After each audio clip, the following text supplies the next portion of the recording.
आता आपण म्हणतो की मी एवढं देवाचं करतो, मला काय पूजनाचा आशीर्वाद योग्यता मिळत नाही. कारण देव हा पितरांच्या मार्गाने, पितरांच्या द्वारा तुम्हाला आशीर्वाद देत असतो. थोडक्यामध्ये सर्व पितरांना मुक्त करण्याचं सामर्थ्य ह्या श्राद्ध कर्मामध्ये आहे. मग ते अंतकर्माचं श्राद्ध असो, संवत्सरिक असो किंवा महालय श्राद्ध असो, फक्त तो करणारा व्यक्ती त्याने श्रद्धेने हे कर्म करणं आवश्यक आहे. तुम्ही अगोदरच्या जो योनीमध्ये होता ते तुमचे पूर्वज कुठंतरी तुमचं श्राद्ध करत असतात बरं का, 100%. आणि त्याचा लाभ तुम्हाला होतो. गुरुचरित्रामध्ये असे वर्णन आहे की देवांपेक्षाही उच्च काय आहेत, सद्गुरू आहेत. जर देवांनी तुमचं संकट हरण केलं नाही, तुमच्याकडनं काही पातक झालं, तर तुमचं पातक हे सद्गुरू दुरुस्त करू शकतात.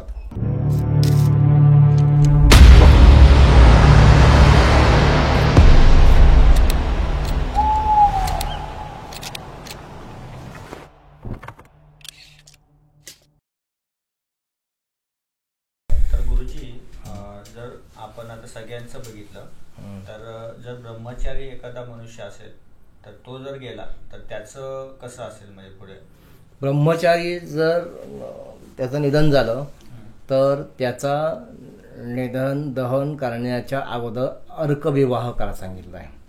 अर्क म्हणजे काय, रुई. रुई म्हणजे कोण, ही सूर्यकन्या. सूर्यकन्येशी विवाह करणे. कारण ज्या वेळेला निधन दहन तुम्ही केलं जाता त्यावेळेला प्रत्येक संस्कार हा अग्नीशी रिलेटेड असेल तरच तो होतो. ज्या वेळेला विवाह होतो त्यावेळेला ती पत्नी गृह्याग्नी त्याच्याबरोबर आणत असते. पण हा ब्रह्मचारीच असल्यामुळं अग्नी आणू शकतच नाही, गृह्याग्नी आणू शकतच नाही. मग त्याला प्रतिकात्मक पत्नी म्हणून सूर्यकन्या, म्हणजे त्याला रुई म्हणतात, अर्क रुई. त्या रुईच्या फांदी बरोबर, रुई या देवतेबरोबर पहिला प्रतिकात्मक विवाह करायचा. मंगलाष्टका म्हणतात त्याचे. त्या कशा वेळेला, दहनाच्या. आणि आता ज्या वेळेला कोणाला दहनाच्या वेळेस शक्य होत नाही किंवा कोणाला लक्षातही येत नाही, मग नंतर कळतं की अरे ब्रह्मचारी गेला, तुम्ही हे केलं नाहीये, मग त्यावेळेला ते काही लोक 10व्याला आपण हा विधी करू शकतात. मग रुई कन्येशी म्हणजे सूर्यकन्येशी म्हणजे रुईशी विवाह करून हा प्रतिविधी करावा, संपला. तर गुरुजी, आता आपण पुढच्या भागात काय काय गोष्टी पाहणार आहोत? पुढच्या भागामध्ये आता इथून पुढं मी तुम्हाला पहिल्या दिवशी सांगितलं की त्या आत्म्याला देह प्राप्त करायचा असतो. तो अंगठ्यावेळा देह प्राप्त होतो. तो देह कसा प्राप्त होतो आणि त्याला कसे कसे अवयव प्राप्त होतात, आणि अवयव प्राप्त होण्याच्या अगोदर अस्थिसंचयन श्राद्ध असतं. ते अस्थिसंचयन श्राद्ध कसं करायचं, रक्षाविसर्जन कसं करायचं, आणि त्याला एक एक अवयव पार पडत 9व्या दिवसाची श्राद्ध आणि दशक्रिया हा भाग आपण घेणार आहे. आणि त्यानंतर मग निधनशांती आणि सपिंडेकरण आणि उदक शांती हे आपण आपल्या पुढच्या भागात उदक शांती झाल्यानंतर की आत्म्याचा प्रवास कसा होतो ही गोष्टी त्याच्यात. निधन शांती झाल्यानंतर मासिक श्राद्ध हा एक विधी असतो. म्हणजे मासिक श्राद्ध म्हणजे काय? प्रत्येक महिन्याला करायचे श्राद्ध म्हणजे मासिक श्राद्ध. ज्या वेळेला त्याला देह प्राप्त होतो त्यावेळेला त्याच्या घराण्यातले जे काय पितर असतात ते पितर त्याच्या बरोबर प्रवास करतात पितृलोकापर्यंत. आणि हा प्रवास कोण करतं तर यमाचे दूत करतात. आणि त्याला 16 यमपुरामध्ये नेलं जातं. आणि हा प्रवास करत करत पूर्ण होऊन तो पितृलोकापर्यंत पोहोचतो. पितृलोक कुठे आहे हा, तर सूर्याच्या जवळ आहे. सूर्यलोकाच्या जवळ पितृलोक. हा, तर ते विशेष काढला म्हणून सांगतो मी. आपण हे आता महालय पक्ष साजरा करतोय, महालय साजरा करतोय. महालय साजरं करताना आपण वसो, रुद्र, आदित्य ही 3 पार्वणं घेतो आणि त्याचबरोबर बाकीचे पण आपले नातेवाईक असतात त्यांचंही श्राद्ध करतो. ज्या वेळेला हा महालय काळ चालू असतो म्हणजे सूर्य हा कन्या राशीमध्ये असतो आणि तुळ राशीमध्ये सूर्य असतो. त्यावेळेला सर्व पितर हे यम सर्व पितर हे पृथ्वीवरती येतात. बर. जसं तुम्ही एखाद्या महिन्यामध्ये ट्रिप काढता हम्म. तसं यम काय करतो, जावा तुम्ही आता सगळे पितर लोक तुमच्या नातेवाईकांच्या घरी इथून पुढे सहलीला जावा. बर. आणि ते येतात पृथ्वीवरती. ते कसे येतात, तर वायू रूपामध्ये येतात. बर. आणि तुम्ही केलेलं जे काही कर्म असतं, म्हणजे पिंडदान असेल, तिळतर्पण असेल, ते स्वीकारतात आणि ते तुम्हाला आशीर्वाद देतात. बर. आता आपण म्हणतो की मी एवढं देवाचं करतो, मला काय पूजनाचा आशीर्वाद योग्य मिळत नाही. कारण देव हा पितरांच्या मार्गाने, पितरांच्या द्वारा तुम्हाला आशीर्वाद देत असतो. बर. हा, म्हणून श्राद्धामध्ये 2 प्रकारचे विश्वदेव त्यासाठी बोलवले जातात. बर. की काम आणि काल नावाचे विश्वदेव असतात. वर्षश्राद्धामध्ये पुरूर आणि आद्रव हे विश्वदेव असतात. नांदी श्राद्ध तुम्ही ऐकला हा प्रकार, नांदी श्राद्ध हो, जे पुण्यावाच्या नंतर आपण करतो. नांदी श्राद्ध त्यामुळे सत्य आणि वसू हे 2 विश्वदेव असतात. बर. त्याचप्रमाणे ते धुरी आणि लोचन हे 2 विश्वदेव असतात. बर. ज्या वेळेला श्राद्ध कर्म घडतं, कुठलंही श्राद्ध कर्म असो, म्हणजे 12व्याचं श्राद्ध, 13व्याचं असो, वर्ष श्राद्ध असो, महालय श्राद्ध असो, तर अशी श्रद्धा आहे की देव पहिले वर जातात पितृलोकांमध्ये आणि पितरांना घेऊन खाली येतात. स्वतः देव. हा, विश्वदेव. म्हणून श्राद्धामध्ये पहिले विश्वदेवांची पूजा आहे. बर. मग जेव्हा मी 13चं मासिक श्राद्ध सांगाल तेव्हा ते सविस्तर त्याच्यामध्ये काय काय विज्ञान आहे ते मला समजून सांगाल. तर देव हे पितृलोकात जाऊन तुमच्या पितरांना घेऊन येतात. का घेऊन येतात, का देव म्हणतात की आम्ही नाही तुम्हाला आशीर्वाद देऊ शकत, आम्ही तुम्हाला पितरांकडे आशीर्वाद पाहिला जाणार आणि मग आशीर्वाद दिल्यानंतर मग तुम्हाला देणार. ज्या वेळेला आपण तुम्ही श्राद्ध वगैरे केले घरी, पिंडदान पाहिलं असं, पिंडदान झाल्यानंतर बघा ते एक वाटी असते देवाने पितरांच्या मध्ये ठेवलेली, त्यातलं पाणी हे पहिलं सगळं पिंडावर उलट सोडायचं असतं. सोडतात. ते का, तर त्याला प्रार्थना केलेली असते की इथून पुढं जे काय आम्ही श्राद्ध करणार, जेव्हा कधी श्राद्ध करल त्या श्राद्ध दिवसापर्यंत हे तुम्हाला अन्न पुरवायचंय. बर. ओके. आपण जेव्हा घरात पित्र असतात, आता पित्र पंधरवडा चालू आहे, आणि जेव्हा आपल्या घरात पित्र असतात तर आपण जे घरात काही नैवेद्य करतो किंवा जो स्वयंपाक करतो तो आपण टेरेसला किंवा गॅलरीत एका ह्याच्यात ठेवतो कावळ्यांना खाण्यासाठी. तर त्याच्या मागे काय आहे? कसं आहे, पिंडदान झालं ना, त्या पिंडदानामध्ये आपल्या नातेवाईकांचे पिंड काढल्यानंतर धर्मपिंड पण काढले जातात. त्याच्यानंतर विकीर आणि प्रकीर हे 2 प्रकारचे पिंड असतात. त्यात उच्छिष्ट पिंड एक असतो, तो कावळ्यासाठी ठेवलेला जातो. बर. हा, म्हणजे तुमचे घराण्याचे जे काही पितर असतात ते सर्व पितरे वायू रूपामध्ये येत असतात, फिरत असतात. बर. आणि कावळ्याला ती दृष्टी दिलेली आहे. बर. आणि ज्यावेळेला तुम्ही तो कावळ्यासाठी तो नैवेद्य तुम्ही जो ठेवता तेव्हा तो त्यांनी कावळ्याने ग्रहण केला अशी श्रद्धा आहे. बरोबर. आणि तो ग्रहण केला की समजायचं की तुमच्या पितरांचं श्राद्ध जे आहे ते कार्य सफल झालं. पितृप्त झाले असा अर्थ होत नाही. बर. श्राद्ध कार्य पूर्ण झालं. ओके. हा, पितर तृप्त करणं एवढं सोपं नाही. बर. पितर तृप्त करण्यासाठी काय मार्ग आहे? पितर तृप्त करण्यासाठी कुठल्या तरी एखाद्या सद्गुरूंची उपासना, श्री गुरुदेव दत्त हा नामजप, सद्गुरूंनी दिलेली उपासना, नवनाथांची उपासना, नेहमी तुमच्या पितरांप्रती असलेली श्रद्धा. श्रद्धा शब्द महत्वाचा बरं का, आणि विश्वास. बरं. कारण आता जे काही पूजा अर्चा किंवा श्राद्ध कर्म देवाची असे पितरांची पूजा असो, कित्येक यजमान लोकांची श्रद्धाच नसते. बरोबर. ती एका गुरुजींनी सांगितलंय किंवा ते रुटीन म्हणून आमच्या घरात ते करायचं म्हणून आपण करतो, पण ते श्रद्धेने जर केलं नाही तर ते पितरांपर्यंत पोहोचतच नाही.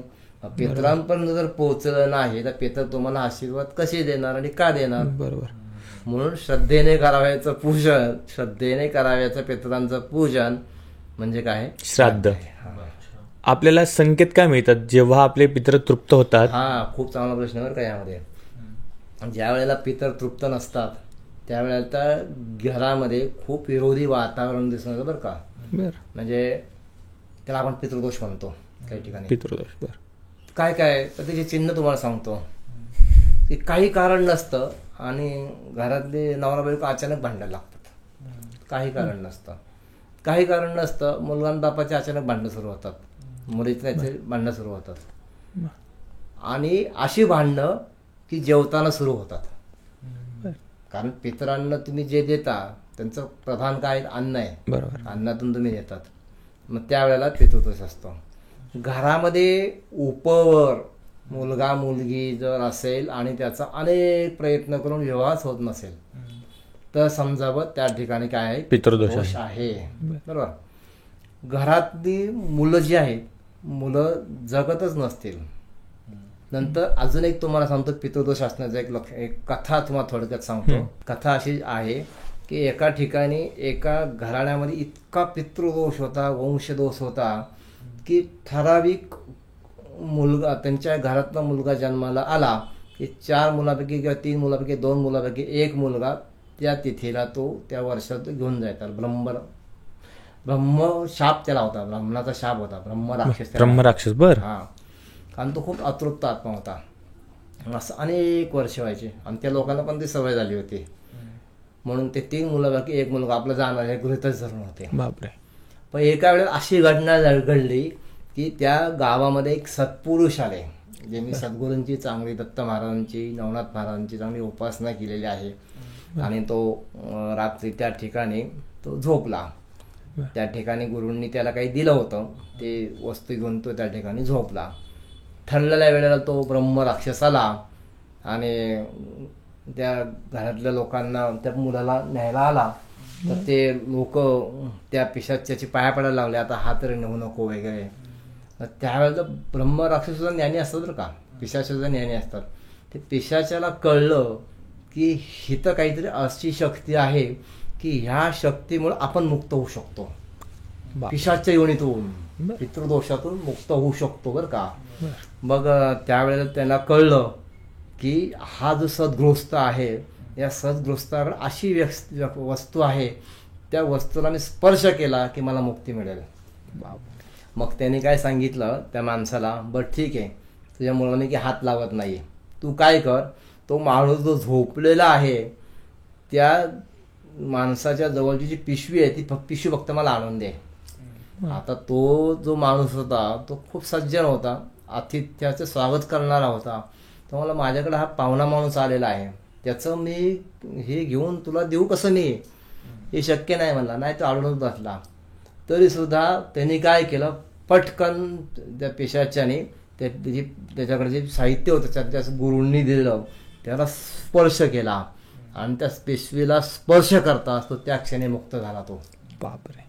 आणि या पाहुण्याला काही माहितीच नाहीये काय झालंय, ते काहीच माहित नाहीये. जे सत्पुरुष आले होते त्यांना त्यांना काहीच माहित नाही रात्री काय घडलेलं आहे, कारण ते झोपेत होते.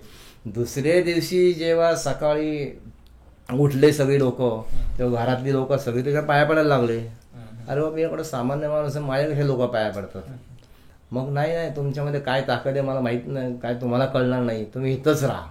मग तो 4-5 दिवस गावात राहिला. ही सगळी बातमी वाऱ्यासारखी सर्व गावामध्ये पसरली. मग सगळे गावातले लोक त्याला भेटायला येऊ लागले आणि जो त्या माणसापाशी येईल आणि त्या सानिध्यात जो येईल, त्याच्या सानिध्यात जो येईल, त्याची सगळी दुःख, त्या कुटुंबाचे दुःख नाहीशी व्हायला लागली. आणि ज्या लोकांना, ज्या माणसाला हे काय कळलं ना, हे मी एवढा सामान्य माणूस, मला काय लोक, शेवटी तो कंटाळून एका रात्री तो काय गेला, पळून गेला, आपल्या घरी गेला. आणि घरी गेल्यानंतर बायकोला सांगितलं, हे बघ काय वस्तू आहेत. त्या सांगितलं की हे तुला दिलेलं सद्गुरूंनी तुझ्या जिथं उपासना केली त्या गुरूंच्या, सद्गुरूंच्या या पादुका आहेत या. कारण गुरुने त्याला अट घातली होती की हे घेऊन जा, कुठं घरी जायपर्यंत खोलायचं नाही. गुरुच्या आज्ञेमध्ये पाळलं. आणि मग तो ते सगळं घेऊन परत गुरुंकडे गेला, हे तुमच्याकडे ठेवा, मला तुमच्याकडे सानिध्यात ठेवा. म्हणजे असं नुसत्या सद्गुरूंच्या स्पर्शाने, सद्गुरूंच्या उपासनेने सुद्धा पितृदोष दूर होऊ शकतो. आणि गुरुजी आता बोलता बोलता आपला विषय निघाला की ब्रह्मराक्षस, नक्की तो जसं अतृप्त आत्मे, तुम्हाला सांगितलं की पहिल्या दिवशी सांगितलं की ज्यांना वर्षानुवर्षे मुक्तीच मिळालेली नसते, आसक्ती असते ना संसारामध्ये, संसारामध्ये आसक्ती असते आणि ती आसक्ती न सुटल्यामुळं, कारण देहातून आत्मा गेल्यावरती तो टाव पडत असतो, कारण त्याला शरीर प्रिय असतं, त्याला शरीरात शिरायचं असतं, पण तो काही शक्य होत नाहीये, कारण त्याच्या इच्छा राहिलेल्या असतात. पण त्याच्या काही इच्छा राहिलेल्या नसते तर त्याला मुक्ती पुढची कधी मिळू शकते, आणि त्या अनेक इच्छा राहिलेल्या असतात. आणि अशी अनेक इच्छा असलेले एक नाही, लाखो पिशाच तुमच्या आजूबाजूला असतात, ते आपल्याला दिसत नाही पण ते असतात. थोडक्यात त्याला निगेटिव्ह एनर्जी वगैरे निगेटिव्ह म्हणतात. लागतो. बर थोडक्यात आणि आता त्यातून सुटण्यासाठी हे श्राद्धविधी, देवपूजा, होम हवन, महत्वाची सद्गुरू उपासना, या सर्वांमध्ये दत्त महाराजांची उपासना, नवनाथ महाराजांची उपासना, रुद्राची उपासना, कारण रुद्रा अशी देवता आहे, दत्तगुरू अशी देवता आहे, नवनाथ अशी देवता आहे, त्याच्या अंकित असतात सगळे. हे एवढं कशाला, जो दत्तगुरूची उपासना करतो किंवा सद्गुरूंची उपासना करतो, नाथांची उपासना करतो, त्याच्यात सर्व ग्रह अंकित असतात. म्हणून त्यांनी कुठेही पत्रिका बघायची नसते. तुम्ही यांची बैठक माहिती आहे समज, रामदास स्वामींची बैठक आहे बघा, रेवदंडाला, त्याला आपण बैठकीला जातात असे म्हणतो, गंध असे लावतात ते. तिथं पण सांगतात की तुम्ही कुठल्या कोणाच्याही घरी पत्रिका दाखवू नका, कुठल्या ज्योतिषाकडे जाऊ नका. त्याचं कारण हेच आहे की सर्व ग्रह, सर्व नक्षत्रे, सर्व तारे हे सद्गुरूंच्या अंकित आहेत. हा, म्हणून फक्त सद्गुरूची उपासना करा, तुमचे पितृदोष आपोआप जातात. गुरुजी, अजून एक शंका अशी होती की काही लोक जे असतात त्यांना कुटुंब वगैरे नसतं, ते एकटेच असतात. तर असे लोक जेव्हा मरण पावतात किंवा त्यांची आत्महत्या वगैरे होते, तर अशा लोकांचे हे श्राद्ध किंवा असे विधी कुणीही करत नाही, तर त्या लोकांचं काय होतं? त्यांना मोक्षप्राप्ती होते का नाही? होती ना. त्यांना कशा प्रकारे मोक्ष होते? कसं आहे, ज्या वेळेला तुम्ही महालय किंवा कुठलंही श्राद्ध करताना, त्यावेळेला महालय करताना 4 धर्मपिंड असे ठेवलेले जातात. ते धर्मपिंड कशाचे असतात?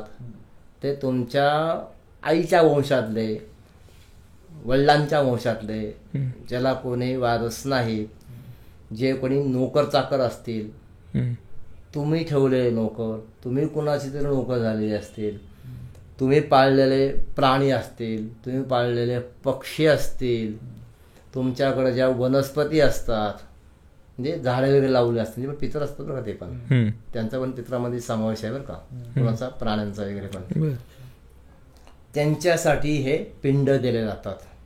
आणि ज्या वेळेला तर्पण केलं जातं सगळ्यांची नावं घेऊन, तुम्ही श्राद्धाचं तर्पण पाहिलं असेल बघा, पित्रांचं वडिलांच्या नावाने पाणी सोडलं, आजोबांच्या नावाने सोडलं, आजोबांच्या नावाने सोडलं, काकाच्या नावाने सोडलं, मामाच्या नावाने सोडलं, सगळ्यांचे तर्पण झाले की शेवटी एक मंत्र घेतला जातो की ज्याच्याकडे जानव आहे त्यांनी जानव्यावरती ते मंत्र म्हणून पाणी सोडायचं, ज्याच्याकडे जानवं नसेल त्याने मध्ये त्यांचे उपलनं घेतलं असेल त्या उपलण्यावरती पाणी सोडायचं.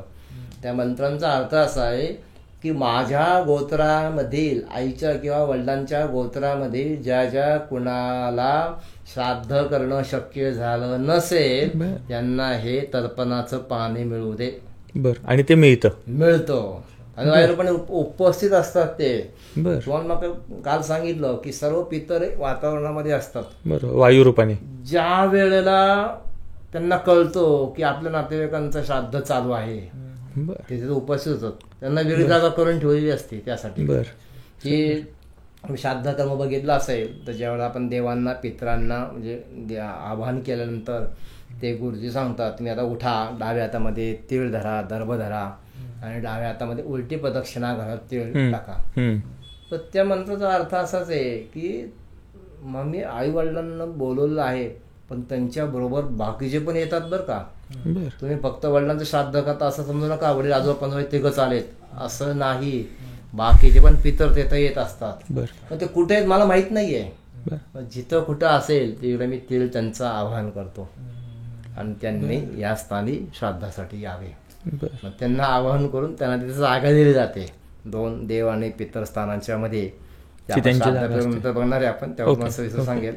तिथं दर्भ आणि तीळ ठेवून त्यांना जागा दिली जाते, मग त्यांना सुद्धा मुक्ती मिळते. थोडक्यामध्ये सर्व पितरांना मुक्त करण्याचं सामर्थ्य ह्या श्राद्ध कर्मामध्ये आहे. मग त्या अंतकर्माचं श्राद्ध असू संवत्सरिक असो किंवा महालय श्राद्ध असो, फक्त तो करणारा व्यक्ती त्याने श्रद्धेने हे कर्म करणं आवश्यक आहे. नुसतं कर्मकांड म्हणून किंवा रुटीन म्हणून हे कर्म करायचं नाही. प्रत्येक अर्थ समजून घ्यायचा. हे कोणाला पाणी देतोय, हे मी कोणाला फूल वाहतोय, कोणाला काय करतो. तुम्ही बघितलं असेल, यजमान तुम्ही जाता पोहे लोकांकडे जाता, यजमान हळद कुंकू म्हणजे असं हळदी कुंकू येतात असं वाहतात. आता तुमच्या तोंडावर हळदी कुंकू असं टाकलं, तुम्ही व्यवस्थित लावता ना, असं व्यवस्थित म्हणता इकडे सरळ लावा बाबा, इकडे फिसकडल, पण देवा तुम्ही असं टाकता असं, त्यात काय श्रद्धा आली. तसंच आहे पितरांचं. बरोबर. गुरुजी, हे वर्ष श्राद्ध असतं ते आपण वर्षांनीच करतो, 1 वर्ष झाल्यावर संवत्सरिक श्राद्ध त्याला म्हणतो. हा, तर ते असं 6 महिन्यांनी हा नाही ना. त्याचं कारण कसं आहे की मासिक श्राद्ध जेव्हा आपण करतो त्यावेळेला त्या पित्राचा प्रवास चालू होऊन होऊन होऊन होऊन पूर्ण प्रत्येक महिन्याची श्राद्ध करून तो ज्या तिथीला तो गेलेला असतो त्या तिथीला तो या पितृलोकामध्ये प्रवेश करतो. प्रवेश करण्याच्या श्राद्धाला म्हणतात अब्दपुरी श्राद्ध, अब्दपूर्ती श्राद्ध. आणि प्रवेश केल्यानंतर पितर तुमच्या घराण्यात दिवंगत आत्मे त्याचं स्वागत करतात आणि ते स्वागत करतात त्यावेळेस जे श्राद्ध असतं त्याला प्रथमाब्द श्राद्ध म्हणतात. आता तुम्ही म्हणता 6व्या 7व्या महिन्यात जर गेला तर काय होईल, म्हणजे श्राद्ध केलं तर काय होईल. तर पितृलोकात जर पोहोचलाच नाही तर तुम्ही श्राद्ध करणार कोणाचं.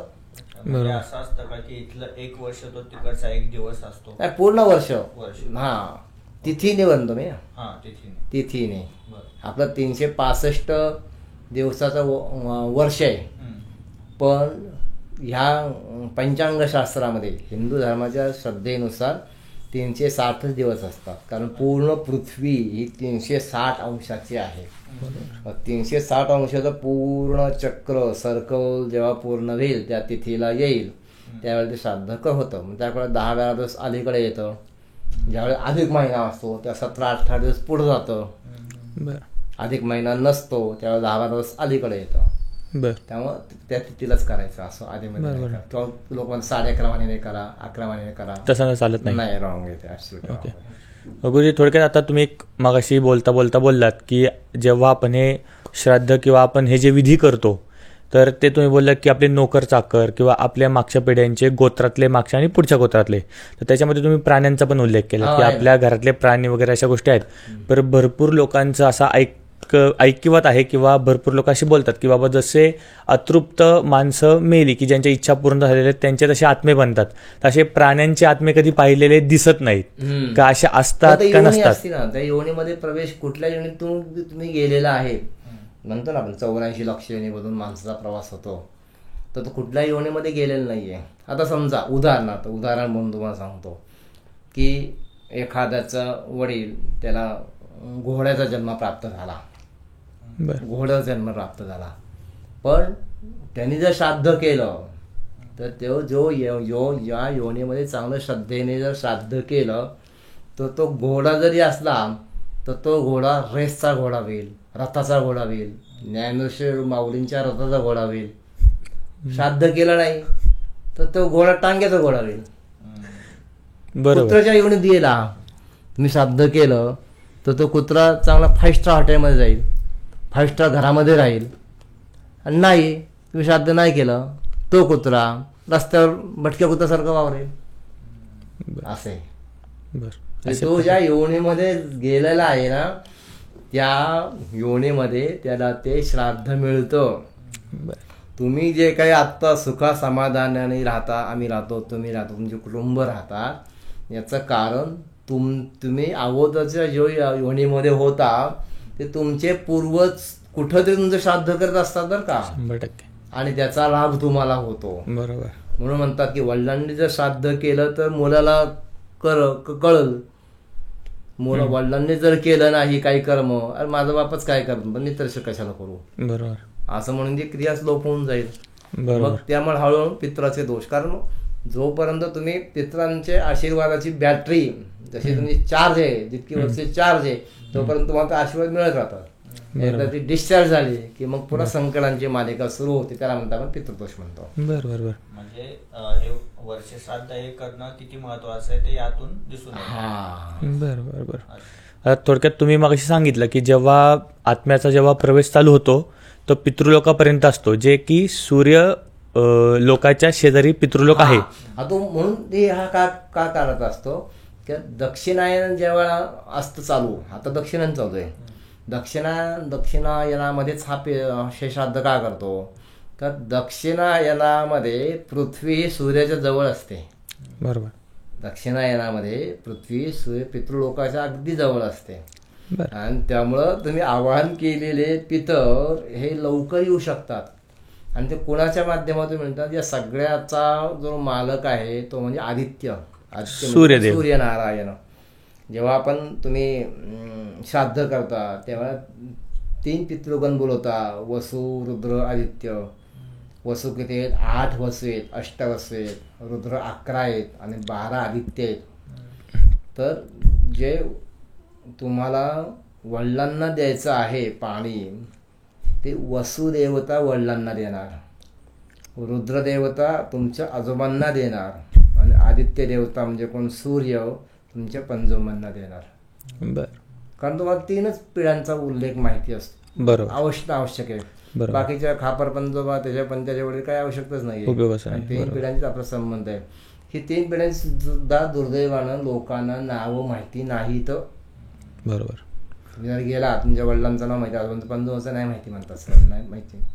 बरोबर. किती लोकांना आपलं गोत्र कुठलंही माहित नाही, किती लोकांना आपलं कुलदैवत कोणते नाही माहिती. बरोबर. आजकाल कुळाचार पण कोणी करत नाही जास्त. बरोबर. ह्या सगळ्या गोष्टी असतात. तर माझा प्रश्न असा होता की पितृलोकापर्यंत जेव्हा तो आत्म्याचा प्रवेश होतो, तर पितृलोकाच्या आधी स्वर्ग नरक हा प्रकार असतो का पितृलोकाच्या नंतर हा प्रकार येतो? स्वर्ग नरक जे आहेत ना, ते तुम्ही कोणत्या पद्धतीमध्ये तुमचा जन्म असणार आहे, म्हणजे भुवा, स्वहा, महा, जनहा, तपाहा, सत्यम, हे 7 लोक आहेत. बर. तर पहिल्या लोकात, दुसऱ्या लोकात, तिसऱ्या लोकात आणि चौथ्या लोकात, ते झाल्यानंतर मग स्वर्ग आहे. आणि नरक हा पृथ्वीच आहे. तुम्ही वाईट जीवन जगता म्हणजे तो नरक. बर. तुम्ही किड्या मुंग्याचं जीवन जगला म्हणजे नरक. बर. म्हणजे वरती नरक हा असा प्रकार आहे की नाही? काही नाहीच आहे. बर. नरकात जाशील म्हणजे काय की तू वाईट प्रकारचं जीवन जगशील. ओके. स्वर्गात जाशील म्हणजे काय की तुम्हाला अप्सरा वगैरे भेटतील, रंभा, अप्सरा, मेनका भेटतील. तसं नाही, तुम्हाला चांगल्या प्रकारचं तुम्ही जीवन जगू शकाल. म्हणजे स्वर्ग सुख, बर, आनंदाचं सुख, अमृतासारखे. अमृत म्हणजे प्रत्यक्ष अमृत नाही, तर तुम्हाला जे काही चांगलं खाणं मिळेल, ते सकस अन्न मिळेल, ते स्वर्ग सुख झालं. बर. मग थोडक्यात तुम्ही जे आता 7 लेवल सांगितल्या, त्या 7 लोकांमध्ये जाण्यासाठी, लोकांमध्ये तो पुढचा प्रश्न आहे. त्याच्या अगोदरच अर्थबाउंड स्पिरिट आहे. ह्या अर्थबाउंड स्पिरिट मध्ये असंख्य पिशाचे आत्मे येते. बर. जे की अतृप्त आहेत. हो, असंख्य आहेत असे. बर. पण आपली शेवटी जी आपण पृथ्वीवरती जी कर्म करतो, त्या कर्माप्रमाणे आपल्याला ह्या 7 लोकांमध्ये लेवल मिळते का? हा, त्यानुसार तुम्हाला जन्म मिळतो. बर. पहिल्या लोकात, मग दुसऱ्या लोकात, मग तिसऱ्या लोकात, मग चौथ्या लोकात, मग स्वर्ग, आणि मग नंतर त्याच्यावरती सद्गुरूंचा लोक. बर. 7 लोकांनंतर. हा. बर. त्याच्यानंतर थोडक्यात वैकुंठ. सद्गुरू सगळ्यात उच्च स्थानी आहेत. बर. भगवंत सर्वात उच्च स्थानी आहे, सद्गुरू सर्वात उच्च स्थानी आहे. ओके. हे वन कशाला? गुरुचरित्रामध्ये असे वर्णन आहे की देवांपेक्षाही उच्च काय आहेत? सद्गुरू आहेत. बर. जर देवांनी तुमचं संकट हरण केलं नाही, तुमच्याकडनं काही पातक झालं, तर तुमचं पातक हे सद्गुरू दुरुस्त करू शकतात. सद्गुरूंविषयी जर काय अपराध घडला, त्याला प्रमाद म्हणतात. त्याला देव माफ करू शकत नाही, तो अधिकारच नाही देवाला. तर आतापर्यंत आपण शवदहन, श्राद्धाचे प्रकार बघितले. आता ते पुढचे प्रकार होते. आपल्या अंत्येष्टीचा प्रकार हा अगोदरचा आहे, त्याच्यानंतर ते पितृलोक वगैरे नंतर आहे. सगळ्या गोष्टी. तरी पण तुमच्या उत्सुकतेपुढे त्याची उत्तर मी तुम्हाला दिली. आता याच्यानंतर उद्यापासून मग अवयव श्राद्ध, ते पासून मग नवश्राद्ध, दशक्रिया, निधन शांती, सपिंडीकरण, मग निधन शांती, आणि मग मासिक श्राद्ध आणि उदक शांती या क्रमाने आपण पाहणार आहे. आणि त्यानंतर मग आपण वर्ष श्राद्धाचा प्रयोग पाहणार आहे. ओके, येस, चालेल. छान विस्तृत गोष्टी सांगितल्या तुम्ही गुरुजी. आत्ता आपल्या एक 3 सिरीज झाल्या. त्या सिरीजमध्ये आम्हाला खूप काही शिकण्यासारखं मिळालं. ह्याच्यातनं आपल्या लोकांना पण भरपूर काही शिकण्यासारखं मिळेल ही अपेक्षा आहे आम्हाला पण. चालेल. सद्गुरूंनी जे ज्ञान दिलं त्यातलं अल्प ज्ञान मला जे आठवलं ते सद्गुरू रूपेने मी तुम्हाला याचा प्रयत्न केला. काय चुकलं असेल तर क्षमस्व.